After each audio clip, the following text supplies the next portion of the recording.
अस्सलाम वालेकुम दोस्तों, welcome back to my channel cook with Amna. और उम्मीद है कि आपके रोज़े अच्छे गुजर रहे होंगे। और अब ईद आने वाली है, तो मैं आप सबसे रिक्वेस्ट करती हूँ कि अपनी ईद की खुशियों में दूसरों को शामिल करें, गरीबों को शामिल करें, उन्हें भी कुछ दे दें ताकि उनकी ईद भी बहुत अच्छी गुजरे।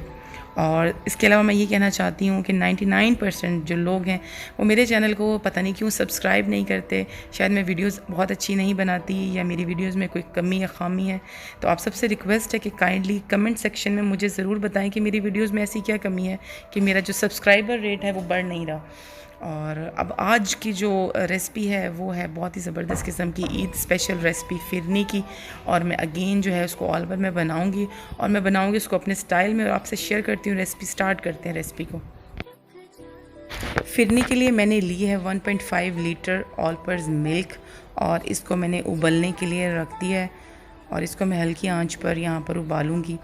अगेन मैं आपसे कहूँगी कि ऑल पर्पज़ का जो बना हुआ मीठा होता है वो बड़ा लाजवाब होता है, बहुत ज़बरदस्त होता है, बहुत मज़े का होता है। तो ये मेरा हमेशा से फेवरेट है और रहेगा। तो अगर आपको भी ऑल पर्पज़ पसंद है तो आप ऑल पर्पज़ में बना लें, और अगर आपके पास खुला दूध अवेलेबल है तो आप खुले दूध में भी बना सकते हैं। इसके बाद मैं इसके अंदर शामिल करूँगी 4 से 5 बारीक पिसी हुई इलायचियों का पाउडर। उसका छिलका शामिल ना कीजिएगा, उसका सिर्फ़ और सिर्फ पाउडर इस्तेमाल करना है, इससे बहुत अच्छी खुशबू आएगी। मैंने यहाँ पर ली है कच्ची बासमती राइस 4 खाने के चम्मच और इनको भिगो दिया। इससे ज़्यादा चावल आपको इस्तेमाल नहीं करने। भिगोने के बाद मैंने चावलों को जो होता है जूसर ब्लेंडर उसके अंदर डालकर और ब्लेंड कर लेना है। इतना ब्लेंड करना है कि ये आधे टूट जाएं और आधे जो हैं वो वैसे के वैसे रहें।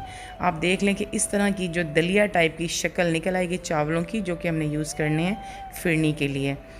इन पिसे हुए चावलों को उबले हुए दूध में जो कि इलायची के साथ बॉईल किया था उसके अंदर शामिल कर देना और आंच को हल्की कर देना। और इसमें आपने चम्मच बिल्कुल भी नहीं चलाना और इसको आधा घंटे के लिए पकने दें।